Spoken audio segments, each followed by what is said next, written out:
भक्ता राखे पायापाशी, भक्ता राखे पायापाशी, भक्ता राखे पायापाशी, भक्ता राखे पायापाशी.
प्रभु रामचंद्र भगवान के. भगवंताचं प्रेम आहे महाराज. भक्ता राखे पायापाशी आणि दुर्जनाशी सवारी. दुष्ट दुराचारांचं प्राबल्य वाढले आणि म्हणून भक्ताचं रक्षण करण्याकरता तो अखिल कोटी ब्रह्मांड नायक आहे त्या नगरीमध्ये महाराज अवतार आलाय. ते मी नेहमी सांगत असतो. ज्ञानोबारायांनी ज्ञानेश्वरी ग्रंथामध्ये गोड वर्णन केलेलं आहे. ज्ञानोबाराय म्हणतात एवढा मोठा भगवान परमात्मा तो वैकुंठ सोडून या मृत्यू लोकामध्ये आलाच कसा, तर त्याचं कारण ज्ञानोबारायांनी ज्ञानेश्वरी मध्ये सांगितलं. वत्साचे पोरसे दुबते होय घरोदेशे, झाले पांडवाची निमिषे जगदोधर. महाराज सांगतात भक्ताची निवरसे दुबते होय घरोदेशे.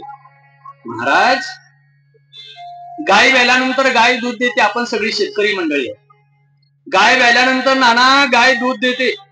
माझा सगळ्या शेतकरी वर्गांना पशुपालकांना माझा हात जोडून साष्टांग दंडवत आहे. तुम्हाला भगवान प्रभू रामचंद्राची शपथ आहे तुम्ही खरं बोलावं एवढी अपेक्षा आहे. गाय व्याल्यानंतर गाय दूध देते. ती व्यालेली गाय दूध देते ती वासरा करता का मालका करता? खरं बोलायचं बरं. हा ज्ञानोबाराय सांगतात आपण किती खोटं बोललो तर ज्ञानोबाराय नाही ना खोटं बोललो. ज्ञानोबाराय म्हणतात गाय व्याल्यानंतर गाय दूध देते ती वासरासाठी दूध देते पण फायदा मात्र बोला की. हा गाय व्याल्यानंतर गाय दूध देते वासरासाठी पण फायदा घरादाराचा आहे. तसं भगवंतानं अवतार घेतला भक्तासाठी पण फायदा मात्र जगाचा. जगाचा फायदा असा भगवान परमात्मा मी सांगून गेलो. भक्ता राखी पायापाशी आणि दुर्जनाशी संवारी असा भगवान परमात्मा अवताराला आला. राम लक्ष्मण भरत आणि शत्रुघ्न. बघता बघता ही चारही लेकरं पाळण्यामध्ये टाकली आहेत. आता पाळणा सुरू झाला. आपली 2 दिवसाची कथा आहे. मी रात्री सांगितलं शॉर्ट बट स्वीट, नाहीतर पाळणा झाला असता. पाळणा बांधला असता, प्रभू रामांना पाळण्यात टाकलं असतं. आता कल्पनाच करा फक्त. आता या गोष्टीची फक्त आपण कल्पना करायची. याला म्हणतात मानस पूजा. मनानं बसल्या बसल्या तुम्ही सगळ्यांनी ठरवा प्रभू रामाला पाळण्यात टाकलेला आहे. कौशल्या माता, कैकई माता, सुमित्रा माता लेकरांना झोका देत आहेत. अंगाई गीत गात आहेत आणि अंगाई गीत महाराज चालू आहे. पण एवढा मोठा भगवान परमात्मा एवढा प्रभू भावे त्याने संपुष्टी राहावे एवढा मोठा भगवान परमात्मा, पण महाराज आईच्या सांगण्या खातर मोठ्यातला मोठा देव, पण तो लहानातला लहान झाला. महाराज वर्णन करतात परमात्मा किती मोठा असू दे, पण तो भक्ताच्या इच्छे खातर लहानातला लहान होतो. लक्षात ज्ञानोबराने गोड वर्णन केले.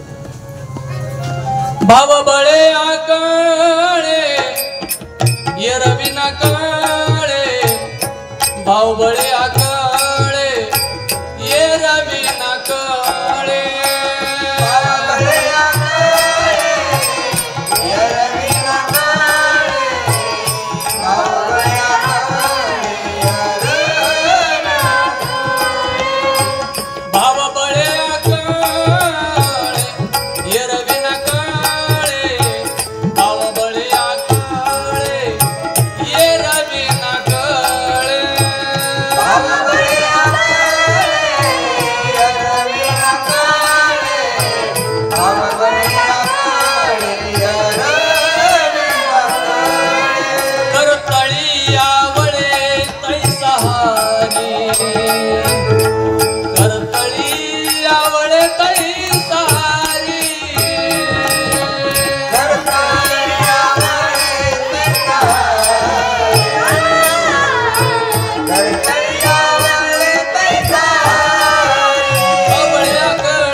इच्छे खातर, आई कौशल्याच्या इच्छे खातर एवढा मोठा प्रभू, पण तो लहानातला लहान झाला.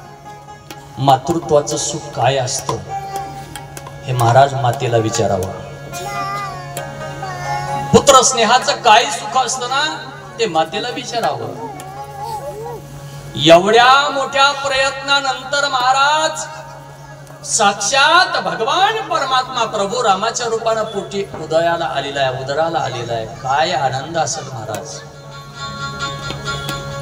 अयोध्या नगरीमध्ये कौशल्यला महाराज, सुमित्रेला आणि कैकेयीला जेवढा आनंद झाला ना, पुत्र प्राप्तीचं काय सुख असतं ते महाराज, जिनं 9 महिने 9 दिवस पोटामध्ये ओझं वागवले ना, कदाचित तिला विचारा, कदाचित तिला विचारा. हो, मी नेहमी सांगत असतो, ती माय माऊली महाराज त्या लेकराला 9 महिने 9 दिवस उदरामध्ये वागवत असते. आणि प्रसूतीच्या असह्य कळा ज्या वेळेला लागतात ना, असह्य वेदना ज्या वेळेला व्हायला सुरुवात होते ना, त्या अवस्थेला महाराज आपल्या ग्रामीण भाषेमध्ये म्हणतात बाळंतपण. या शब्दाचा संधी विग्रह केला ना, तर 2 शब्द निघतात, बाळ अधिक अंत, याला म्हणतात बाळंत. या शब्दाचा अर्थच असा आहे, एक तरी बाळ तरी नाही तर त्या आईचा अंत तरी, एक तर ते पोरग तरी जन्म घेईल, नाहीतर त्या बाळंतपणात त्या मातेचा तरी अंत होईल, याला म्हणतात बाळंत. एवढ्या प्रसूतीच्या असह्य वेदना सहन करून सुद्धा महाराज त्या पुत्र प्रेमाचं सुख काय असतं कोणत्याही मातेला विचारा. प्रसूती झाल्याबरोबर महाराज ती माये माऊली पहिला प्रश्न विचारते, माझं बाळ कसं आहे. याला म्हणतात मातृत्व. कौशल्य मातेला जो आनंद झाला ना, त्या आनंदाचं वर्णन महाराज अवर्णनीय आहे. मातेची याची अवघी बाळकाची व्यापी, अवघी बाळकाची व्यापी, अवघी बाळकाची व्यापी.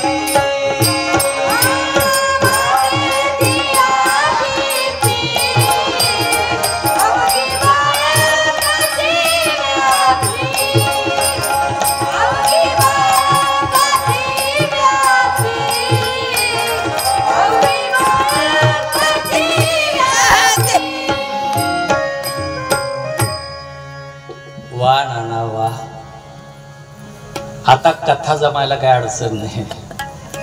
हो, मातेची आचित्ती अवघी बाळकाची व्याप्ती. देह विसरे आपुला आणि जवळी घेता सीन गेला. त्या मातृत्वानं महाराज लेकराला जन्म दिल्यानंतर काय आनंदी आनंद आहे. आणि मग महाराज गुडिया तोरणे करती, कथा गाती, गाणी, सगळीकडे गुडिया तोरणं उभी केली. आणि महाराज कसा असेल ग या अयोध्या नगरीचा रघुपती असणारा, रघुकुल तिलक असणारा प्रभू राम सगळ्या आजूबाजूच्या अयोध्या नगरीतल्या सगळ्या स्त्रिया एकमेकीला बोलायला लागल्या. कसा असेल ग माझा राम, कसा असेल ग माझा राम. राजस सुकुमार मदनाचा पुतळा, राजस सुकुमार मदनाचा पुतळा, राजस सुकुमार मदनाचा पुतळा, राजस सुकुमार मदनाचा पुतळा, राजस सुकुमार मदनाचा पुतळा, राजस सुकुमार मदनाचा पुतळा, राजस सुकुमार मदनाचा पुतळा, मदनाचा पुतळा. महाराज सांगतात राज सुकुमार मदनाचा पुतळा रवी शशी कळा लोपलिया.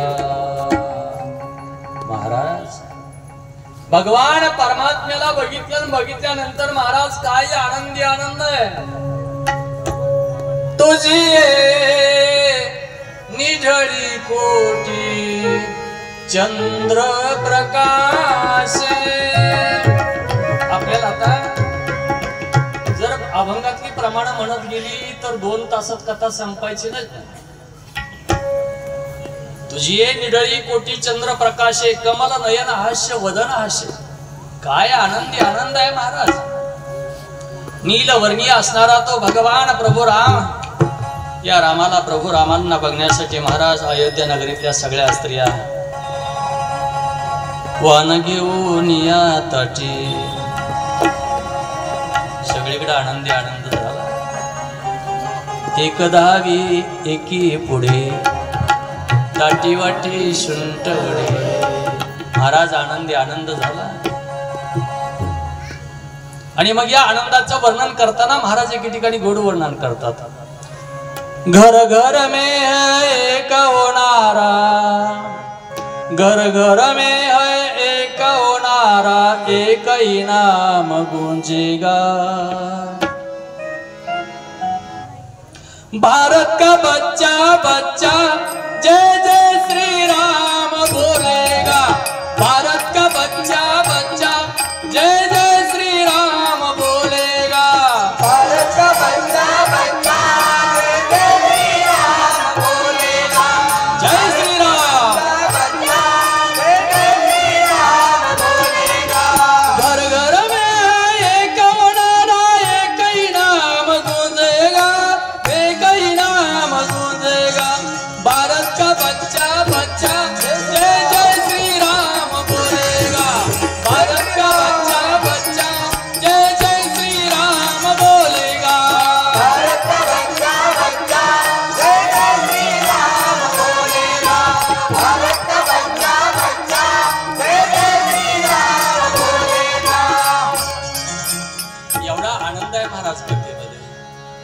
मी मगाशी प्रारंभी बोलून गेलो, आपण जर गायनाला वेळ घालवला तर कथा आपली अपुरी पडू. आणि यानंतर कथेच्या नंतर मला वाटतंय सातारावरून अतिशय संगीत भजनी मंडळ या ठिकाणी उपस्थित होणार आहे. प्रत्येकाला वाटतं की मामांच्या पुण्यतिथीच्या आपल्याला काहीतरी प्रसाद सेवा करायचा हवीर भाग आपल्या वाट्याला यावा, काहीतरी सेवा करायला मिळाली. म्हणून एवढ्या लांबून ही सगळे लोक येत आहेत. धावत्या वेगामध्ये जेवढं शक्य असेल तेवढं बोलायचा प्रयत्न करणार आहे. बघता बघता महाराज ही लेकरं रांगायला लागली. भगवान प्रभू रामचंद्र रांगायला लागले. लक्ष्मणजी, भरत आणि शत्रुघ्न ही लेकरं महाराज रांगायला लागली. एक एक एक एक पाऊल टाकायला लागले.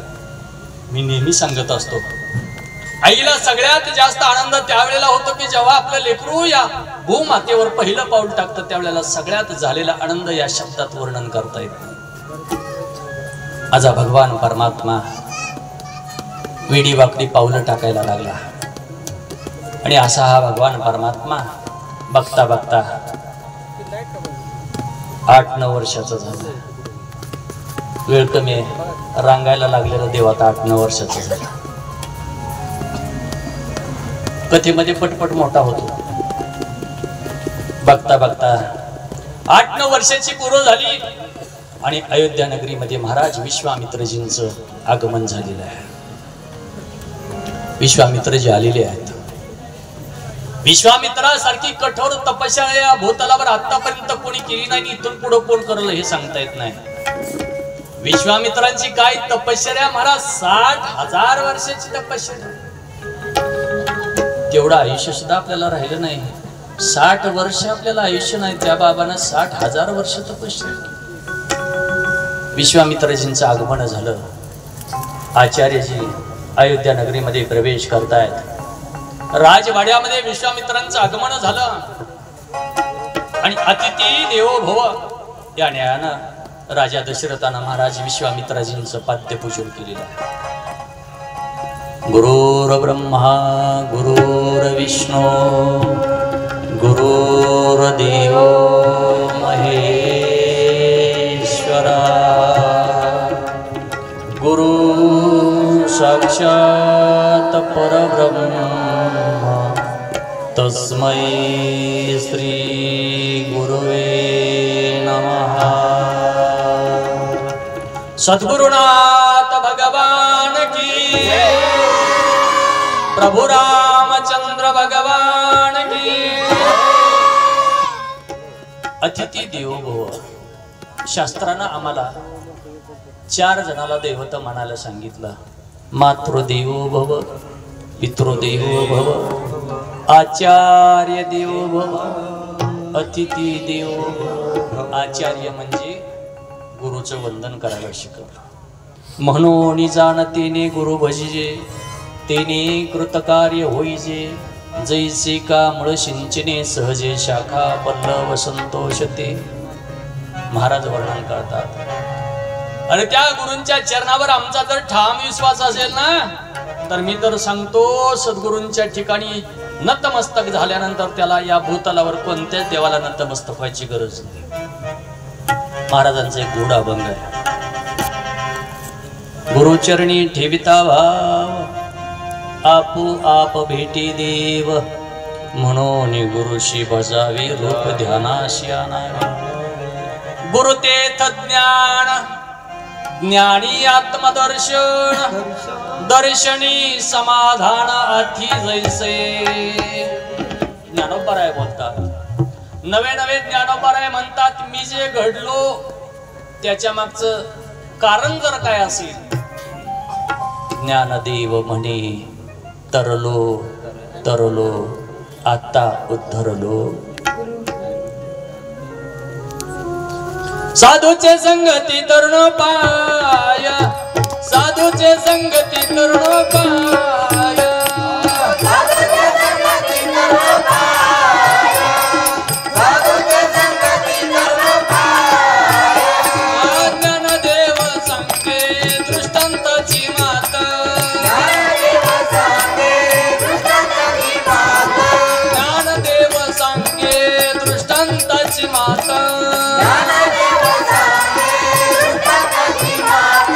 साधूचे संगती तरुण पाया, साधूचे संगती तरुण पाया. साधूचे संगती तरुण पाया, साधूचे संगती तरुण पाया. आणि मग पुढं काय घडलं महाराज. कारुंडगाव माहितीये का, धर्मपुरीच्या शेजारी. तिथं छगन चौगुले नावाचा एक महान गायक होऊन गेला. माहिती असावं म्हणून सांगून गेला. आला योगायोगाने बिचारा ध्यानात म्हणून उरकून टाकलं. ज्ञानदेव सांगी दृष्टांताची मात. आबा खरंच कथा इतकी गोड आहे, पण आता तुम्ही झाले काय, तुम्ही तार कंपाऊंड केले आणि ते आता आम्हाला मोकळं सोडलं, धड आम्हाला बाहेर बी निघता येईना, बरं रान बी तुटना. असो, आमची तसं बघायला गेलं तर नाना आपली परीक्षा आहे बरं का. हो, नाथांच्या दरबारात आपली परीक्षा आहे. असो, ज्ञानदेव संगे दृष्टांताची मात आणि साधूचे संगती तरुण पाय. महाराज विश्वामित्रांजीचं पाद्यपूजन झालं, श्री गुरूंना वंदन झालं आणि श्री गुरूंचं महाराज आगमन राजवाड्यामध्ये झालेलं आहे. आणि विश्वामित्रजींनी राजा दशरथाच्या वाड्यात बसल्यानंतर महाराज घरातली सगळी मंडळी विश्वामित्रजींचं दर्शन घेण्याकरता आलेली आहे.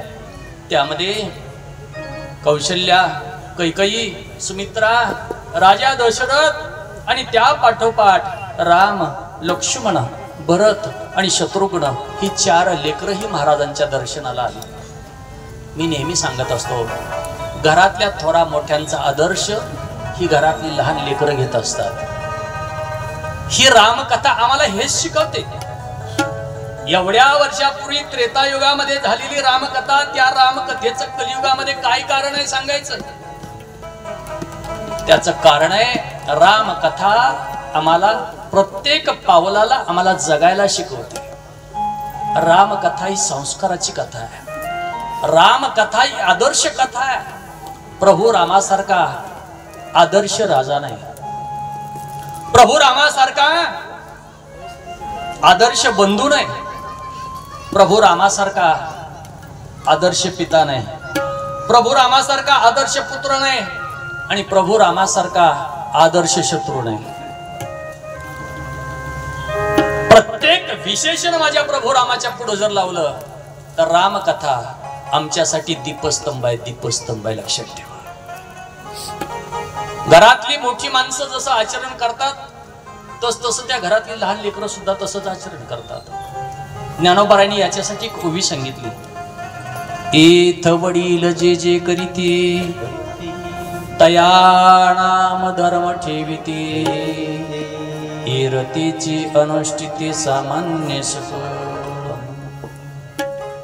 घरातल्या मोठ्याने जसं वागावं नाना तसं घरातले लहान लेकरं वागत असतात. आता गोष्ट सांगून वेळ घालवत नाही. घरातला एखादा करता पुरुष जर त्याला नको तसं व्यसन असेल तर बाबा रे, हात जोडून माझी तुम्हाला सगळ्यांना विनंती आहे, लहान लेकरांच्या समोर व्यसन करू नका. सांगूनच जातो अनावधानानं आली एक गोष्ट. एका घरामध्ये एक वय झालेले आजोबा होते. आजोबा, या आजोबांना महाराज बिडी ओढायचं व्यसन होतं. एका जागेवर एक घरातल्या एका कोपऱ्यात बसलेले आजोबा, बिडी ओढायचा छंद, व्यसन आणि उठायचा बसायचा कंटाळा, म्हणून आजोबाने आपल्या नातवाला बोलवलं आणि सांगितलं, ए गोट्या, अरे ऐकलंस का, जरा बिडी घे आणि जरा चुलीला लावून जरा पेटवून आणतोस का. कोणाला काय सांगावं, थोडा मोठ्यांचा आदर्श लहान लेकरं घेतात याच्यासाठी गोष्ट सांगतो. ते पोरगं गेलं, नाना ती बिडी पेटवली आणि बिडी पेटवली माघारी आलं तर अर्ध्या रस्त्यातच विजली. असं एकदा झालं, दोनदा झालं, तीनदा झालं, चारदा झालं, पाचदा झालं, किती वेळा झालं, अनेकदा झालं. शेवटी ते वैतागलं, अरे कुठपर्यंत जायचं, कुठपर्यंत यायचं. शेवटच्या वेळेला पोरगं गेलं, त्या चुलीच्या अग्नीला बिडी लावली आणि येताना आजोबा सारखं झटकत येतच आलं. अरे बाळ्या बाळ्या बाळ्या बाळ्या, अरे बिडी पिणं योग्य नाही, धूम्रपान करणं आरोग्यास हानिकारक आहे. कुठं लिहिलं नाही मला सांगा. जिथं लिहिलंय तिथंच माणूस पिचकारी आणते. म्हणून मोठी माणसं जे आचरण करतात ना, तीच लहान लेकरं अनुकरण करत असतात, लक्षात ठेवा. तसं राजा दशरथाने आणि सगळ्या राण्यांनी कुलगुरू विश्वामित्रांचं दर्शन घेतलं आणि साहजिकच घरातल्या लहान लेकरांनी राम, लक्ष्मण आणि भरत आणि शत्रुघ्न या चौघांनी दर्शन घेतलं. याला म्हणतात आदर्श.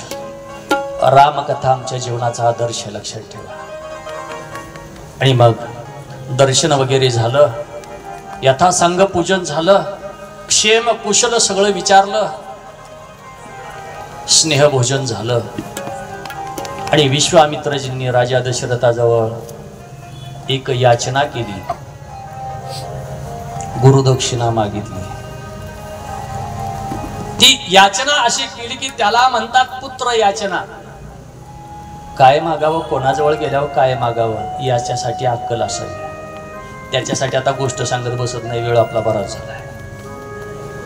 पुत्र याचना मागितली म्हणजे काय केलं, विश्वामित्राची सांगतात, हे राजा दशरथा, अरे तुझ्या पोटी जन्माला आलेला राम हा तुझा पुत्र नसून साक्षात विश्वव्यापक भगवान परमात्म्याचा अवतार आहे.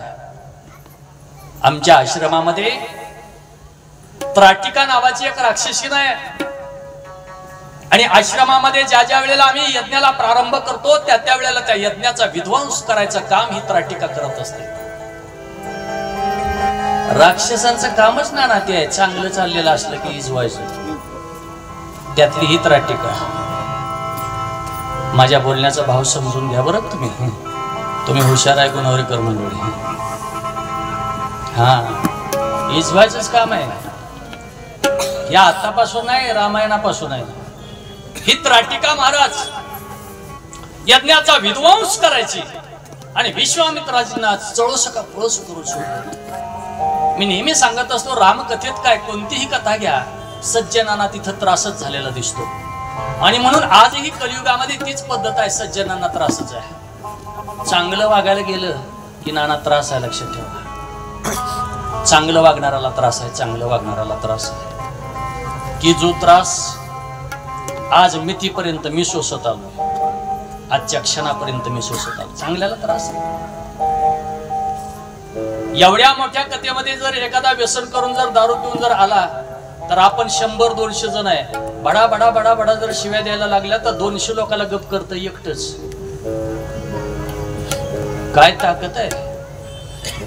एखादा जर त्यातनं बसलेल्यातला उठला तर लोक म्हणतात, हे जाऊ दे यार, कशाला तसल्या बावळाटाच्या नादाला लागतो. मला सांगायचं एवढं, चांगलं वागायला त्रास आहे महाराज, चांगलं वागायला त्रास आहे. मी नेहमी सांगतो, वाटेचा वाटसरू महाराज